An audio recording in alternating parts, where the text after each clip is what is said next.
Learn the most empowering hiring techniques. Land the most desirable talent. Launch your company towards massive success. This is the Higher Power Radio Show with your host, Rick Gerard. All right, so you're walking down a path and you trip. You catch yourself, but you end up cutting your hand in the process. Now, quickly, you brush off the debris and you assess the damage. The first order of action is to stop the pain. Now, you had not prepared to get cut your hand today, but you do understand that what needs to be done. You quickly scramble to find a Band-Aid to stop the bleeding. So you grab whatever's available and you use it, figuring out it's good enough. Entrepreneurs, this is your hiring process, essentially triage and damage control. Now, you did not plan to have to delegate responsibilities to accommodate for your growth or replace somebody who just quit, so you react quickly. The first course of action is to find a person to band-aid the wound, often hiring the first reasonable person who presents themselves and creating a bigger issue for the future. Now, today's conversation is about being prepared to hire by first having a strong strategy to implement rather than reacting quickly. I'm Rick Gerard, and welcome to the Higher Power Radio Show. We help entrepreneurs and executives win the strongest people. We do so by sharing insights from top performing rebel entrepreneurs, game changers, and industry leaders like our guest today. He is the chairman of Hire Better and managing partner of Bee Cave Capital, Kurt Wilkin. Now, Kurt is a gifted connector of dots, ideas, and people. He's a serial entrepreneur with multiple successful exits and has helped hundreds of entrepreneurs and CEOs build their companies. Kurt has called Texas, Louisiana, and Arkansas his home his entire life and proudly claims to have redneck Cajun hillbilly rolled up into one beautiful package. He's the author of the best-selling book, Who's Your Mike? And his firm Hire Better works with leaders of high-growth companies to build game-changing teams, which is what makes Kurt the perfect expert for today's topic. Kurt, welcome to the Higher Power Radio Show today. Hey, Rick, thanks for having me. I love the intro, and I also love the analogy of putting the pain out as soon as possible with whoever you can find. That's what most entrepreneurs do, hire very reactively. So very, very true. Hey, as recruiters, we make our career from that. If it doesn't work well, we'll just find you another one. But that's not a good business model. Now that I'm more of an entrepreneur and I have my own software company, I got to tell you, it's painful. Well, you're exactly right. That's how the traditional, contingent recruiting industry is built, to prey off of people who have to move as fast as humanly possible. And it's really a sales role. All they got to do is sell their candidate as fast as they can to you and move on to the next role. So you just described the traditional contingent recruiting industry in a few words. All right. So let's talk about proactive versus reactive hiring. I love this subject because, quite frankly, I don't think we can talk about it enough. I, like you, I speak at events and I'm an EOer, so I talk to EO quite often. And one of the things that I do talk about is that you don't know when you're going to have to hire, but start planning, start talking to people, like start actually understanding what you need before you just, oh shit, I got to hire somebody. Almost every entrepreneur I know does reactive hiring. I got to hire somebody, and then they get all excited and then it doesn't work out. What do you see as being the biggest problem with this? Well, a couple things. First of all, you hit the nail on the head when you said that hiring reactively. And what I would encourage folks to do is, man, if I can think 12 to 18 months out, like what am I trying to build? I can make a badass hire, and I don't need a recruiter's help probably. But if I'm needing to hire somebody yesterday because somebody quit or because some emergency, I'm probably going to make a rushed hire, and it's probably not going to work out. So beyond that, the biggest challenge that I saw when I got into this industry, and by the way, my background's not recruiting.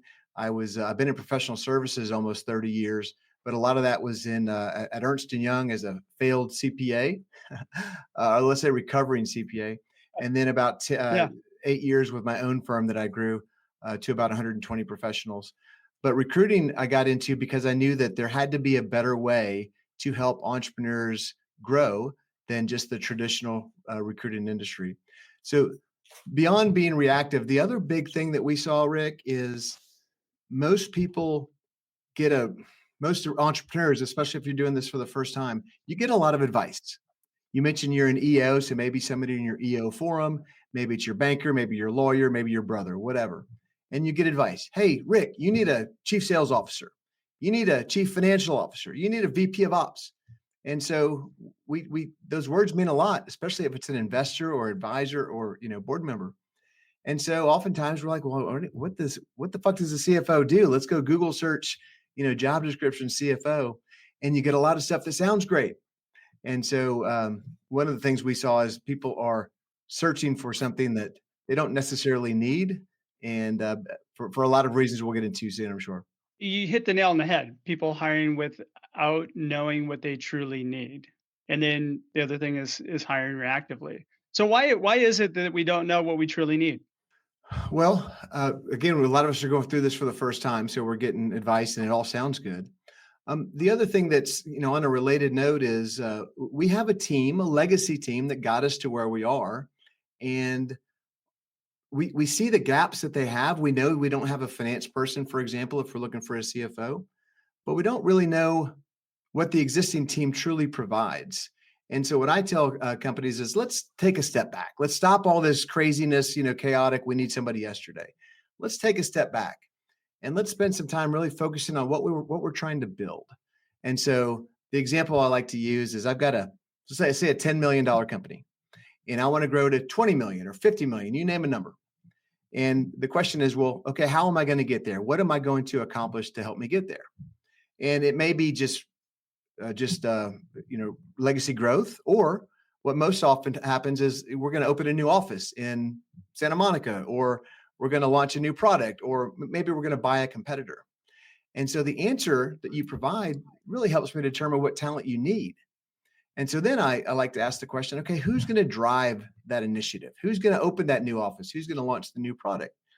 And most entrepreneurs have a very gritty, wear 21 hats. They're doing whatever it takes to get by. And so you've got somebody on your team that, for this example, I'll call it Mike because it's the title of my book, Who's Your Mike?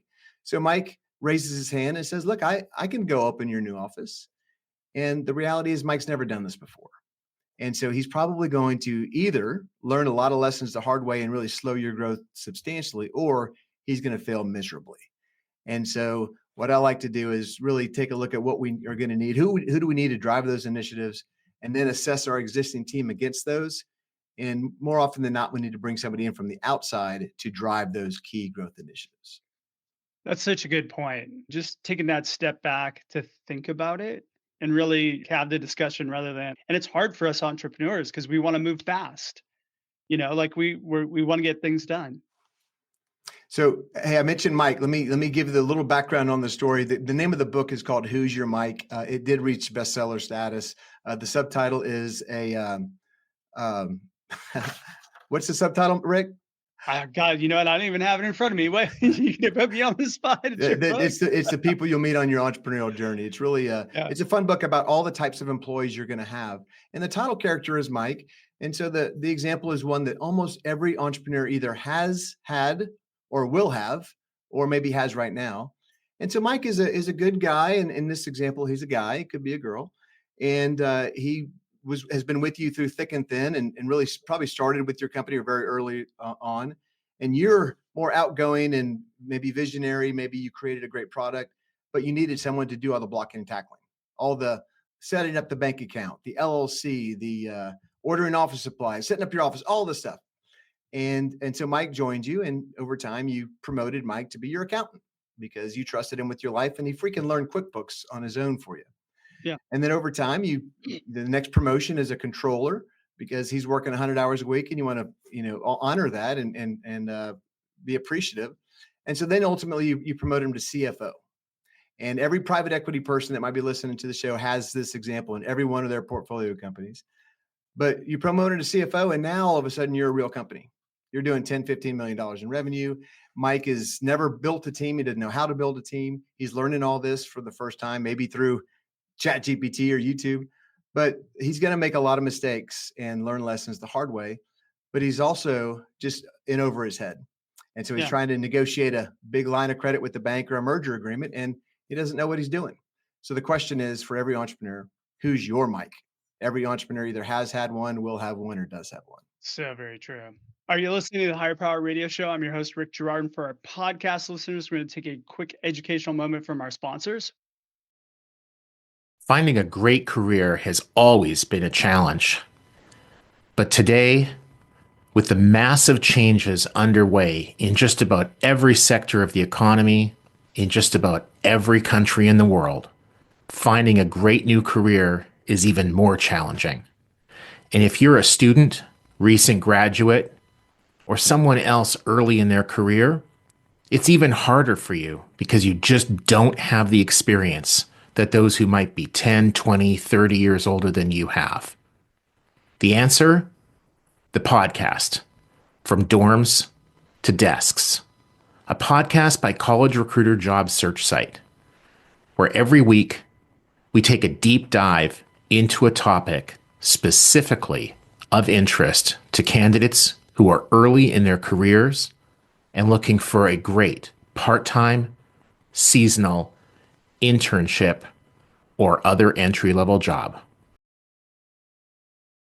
All right, I'm digging in deeper with our guest, Kurt Wilkin. He's the chairman of Hire Better and managing partner of Bee Cave Capital. We're talking about Who's Your Mike? This is really reminiscent. I don't know if you read the book by Marshall Goldsmith called What Got You Here Won't Get You There. And it's very similar case study of if your business wants to get to that next level, you really have to look at the people that you have, in most cases, higher up, right? Very often the case. In fact, a friend of mine works in that industry and asked me if I wanted to try to partner with Marshall for Who Got You Here Won't Get You There. Ooh, I like that. So you're going to do it? Well, I need to. Well, I don't want to write another book is probably the real answer, but Okay. I needed to pursue it just to see what it would take. Very cool. All right, so let's dig into how do we solve this problem. There's a couple of steps here that I think, number one, you hit the nail on the head, taking a step back and really kind of building out that strategy first. So let's talk a little bit about, you've got a couple different steps that you would recommend, or step those out for me, and then let's break those down. Yeah, so I guess I jumped right to solution, didn't I, a little bit with the example. But let's stick on that example. You've got a couple of employees on your team who really have no idea what they're doing, and you need to upgrade your team. You've flatlined. You're having more challenges. You're maybe less profitable than you were or you should be, and so you recognize there's challenges. So let's take a look at our existing team. Again, going back to what do we want to build? What are those key initiatives? What does our existing team look like? The questions I like to ask are a few that I've stolen and amalgamated over the years, Rick. And if I'm trying to assess my existing team, it's really four key questions. Knowing today what you know about your organization and where you're going, would you enthusiastically rehire Mike for the same job? So again, Mike's your CFO. He's a great guy and he's loyal and he's got a lot of legacy knowledge, but would you rehire him enthusiastically for the CFO role? The answer is usually no when we do this exercise with clients. Doesn't mean he needs to go. It just means he's not in the right seat. The next question it's usually that he doesn't have the capacity to be able to do it, to get you to where you want to go. I mean, that's very true, which dovetails into the next question was, does he have the skills, tools, and experience necessary to get you to that, proverbial next level? Again, the answer is no. Now, in some cases, maybe we can bring in a mentor or a coach and help him grow if we have the time to absorb that. Now, if you have a 5-person leadership team and all 5 of you are doing this for the first time, it's really hard to get enough coaches and do it properly. You probably need 1 or 2 people who've done this before. So my last 2 questions, Rick, are more gut questions, which are probably more appropriate for your entrepreneurial audience because we manage by gut and intuition a lot. And that is, what if Rick came into your office and quit tomorrow? How would you feel? And that one hits hard because like the initial reaction is, oh shit, what would I do? Because Rick does a lot of stuff.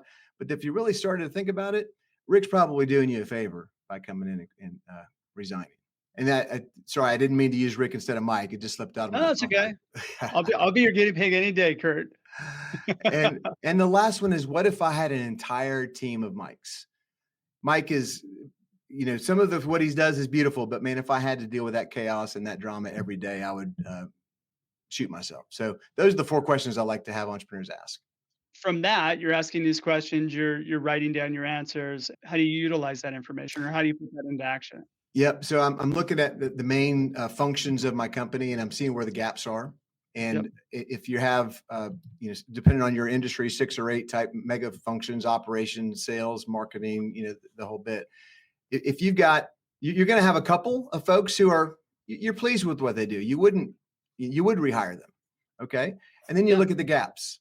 Okay. Mike's a good controller. He's not a good CFO. Let's set out a plan for him. Maybe a coach. My VP of sales is really a glorified individual contributor. He's in over his head. So I need to put him back into that individual contributor role and bring in a more of a sales leader, sales manager. Maybe I have 0 marketing function to get me where I need to go. So basically I'm rolling out a talent roadmap, Rick, that over the next, let's say 12 to 18 months, I can execute. And it's not all new hires. Some of them are, as I mentioned, we're coaching people up or bringing in consultants for some roles, and some are definitely new hires. So it's really creating a roadmap for where we want to go, as opposed to just knee jerking and hiring this, ready, fire, aim, as we like to say. And I've seen a lot of times where somebody gets on the bandwagon about, hey, we need to hire a CFO. And yet really all they need is a fractional CFO to come in and kind of help do the work and maybe coach up. So asking those questions about really how much time is going to be required for this role is another thing that I don't think a lot of entrepreneurs think about. It's like, I need to Band-Aid it up. They're smart enough. They'll be able to figure it out and tell me, what needs to be done. That's the other thing that I've seen way too often. If we hire the right person, they'll tell us what we need to do. So that's what I call a silver bullet hire. And you're relying on somebody, A, who's not bullshitting you during the interview process, right? B, you end up with a lot of what I like to call in the book, resume Ralph, somebody who looks great on paper and just doesn't fit the bill.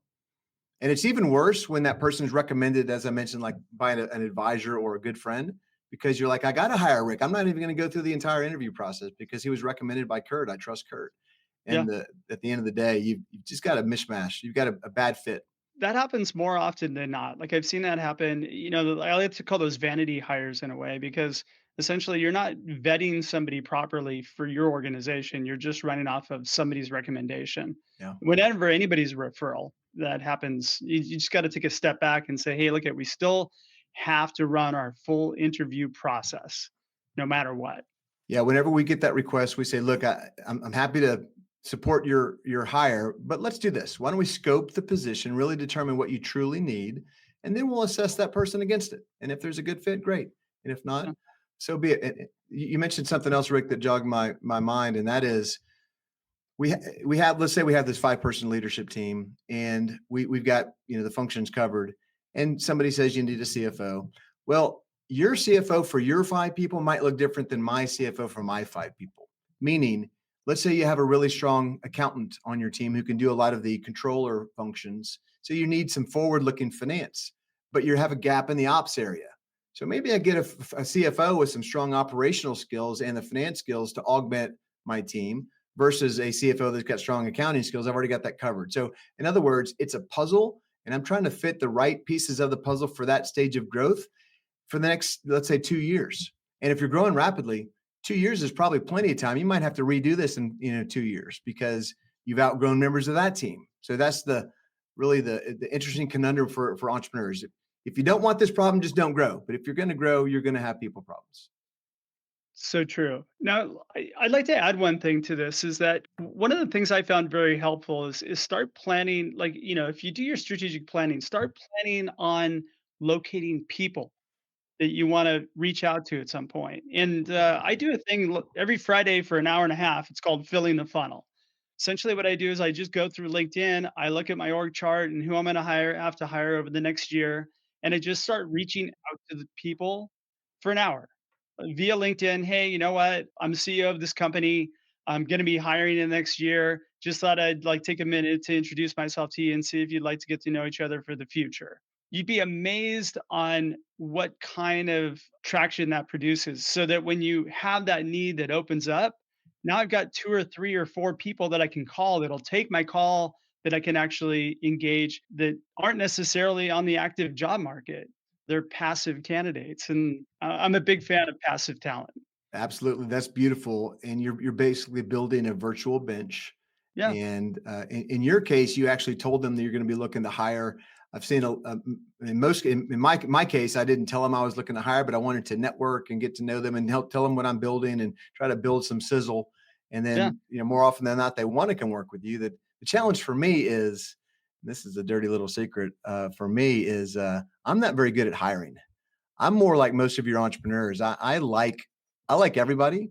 So I tell my team, before you hire, an employee for me, make sure that you vetted them fully and you are fully on board, because I'm only, giving them the sales pitch. I'm not really going to be a great screener.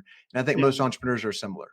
We're going to probably want to hire more people than we should, because we're just glass half full folks. I think we are the bottleneck when it comes to that, because I like everybody too. I have to really check myself. And it's good that you have other people to check and vet people, because quite frankly, like it's just in our nature. That's the good thing about, being the managing partner of a recruiting firm or chairman of a recruiting firm, because I've got access to resources. Yeah. Let me touch on something because I know a lot of your, if your audience are more entrepreneurial and CEOs, they probably have heard of things like EOS, which is the Entrepreneurial Operating System, and other things like that are systems. And more often than not, we're very, let's say, visionary in nature. We're not very good at tactics and operations, right? Yeah. And so we need somebody on our team that's good at that. And oftentimes we're recommended to go find a number two or an operating partner or an integrator, however you want to phrase it. And it's a challenge for us to hire that role. So I always encourage folks to don't just do it solo. And it's also hard to engage your team, who this person is going to report to really be a good screening mechanism, because it's hard to hire your boss, especially if they're going to hold you accountable. So I encourage folks to find an advisor, a YPO forum mate, a Vistage mate, somebody who knows you and knows operations, to be part of your interview team to really help you make a great hire. That's a great point. Third phase, we're kind of touching on this right now, is once you've got that talent roadmap, that execution phase. Run me through what the execution phase should look like in actually getting this person on board. Yeah. I started off by saying, if I have 12 to 18 months, I can make a great hire. If you have to hire somebody tomorrow, I'm going to make a really crappy hire. And that's part of what we're doing when we execute. So we've got a talent roadmap now. Let's say there's 6 or 8 steps. Hire a CFO with certain skills, like here are the specific skills. Coach up our VP of sales, get rid of, terminate our VP of ops, certain steps along the way. And I want to really encourage your audience. We don't need to do this today. We can set the plan today, but we execute it over a period of time. So we can be planning for walking our VP of ops out the door, or, giving them a package, whatever that case is, in 30 to 60 to 90 days. Meanwhile, we've at least begun game planning for the search. It's also tricky to conduct a search with someone active in the seat, and you don't want them to find out. So there's all these steps along the way you want to try to make sure are balanced and executable and structured, right? And I'm not trying to make all your entrepreneurs into structure, nerds, but we need to have some level of a plan, like following a map. The way in which things are executed is important. And again, you don't have to do it all day. I actually, in our conversation, I think one of the things you said to me is you need to execute in a way that avoids organ failure. Such a great way of putting that, because quite frankly, to do a great search, you're looking at least 90 days and you have time. I've had one executive search that I got lucky and was able to get the strongest person in the right seat, like in 4 weeks, I think it was. But that was completely luck. You may get lucky, but timing's everything when it comes to search. It may not be the right timing for that person right now, but next month it might be. Your point on being patient and thoughtful about it is definitely key. Yeah. All right, we're getting pretty close on time. What would be 2 or 3 key takeaways, Kurt, that you can give the audience so they can plug into their business today? Well, for me, one of the biggest takeaways is just a mental note, and that is just know that you are not alone. Every entrepreneur struggles with hiring. We struggle with holding on to employees too long. We struggle with being too loyal. So all of those things, just know that you're not alone. I think that alone is a healthy tidbit for folks. That's true. And the other is just know your strengths and weaknesses. As we talked earlier about having certain skills and partnering with somebody who's got those operational skills. Know where you're strong. And a lot of entrepreneurs don't want to acknowledge that it's hard for them to it's not hard for them to recruit talent. It's hard for them to vet and screen talent. And so they might be unwilling to take advice or help. So just know your own strengths and weaknesses. And always ask for help. Absolutely. Don't be afraid to ask for help. Kurt, thanks so much for your time investment today. And I want to welcome you to the Higher Power Radio community. Now, what would be the best way in which members of the audience can find you, your book, all that good stuff? Well, you can definitely find me on LinkedIn. It's Kurt, K-U-R-T, Wilkin, W-I-L-K-I-N. And I've got Who's Your Mic. It's who'syourmic.com. W-H-O apostrophe S. You obviously know apostrophe in the domain name. And then lastly, if you want to check out my podcast, which you were on a few weeks ago, it's called Unlocking Moves. So what are those key moves that are going to unlock your success? I learned a few things from your podcast, so I'm starting to implement them into mine. So perfect. Let's go. I inspired you. That's the whole key. You did. I'll have you back again. We'll keep doing this. All right. Well, I want to thank you for tuning in this week's episode of Higher Power Radio. Quick thanks to our team, Brian Colburn, Andrea Ballin, and Ayla Gerard. Please subscribe, review, and share the podcast. After all, this show's for you, and we want to make sure that we're providing valuable content to you week after week. You can check us out further at Higher, H-I-R-E, Power, P-O-W-E-R, radio, R-A-D-I-O.com. You can drop me an email at rick@intertrue.ai. I'm your host, Rick Gerard, and you have been listening to the Higher Power Radio Show. Aloha. Thank you for listening to Higher Power Radio. Catch our LinkedIn Live show every Tuesday at noon, or download the podcast on iHeartRadio, iTunes, YouTube, or your favorite podcast platform. We appreciate you joining us on Higher Power Radio with your guide to hiring success, Rick Gerard.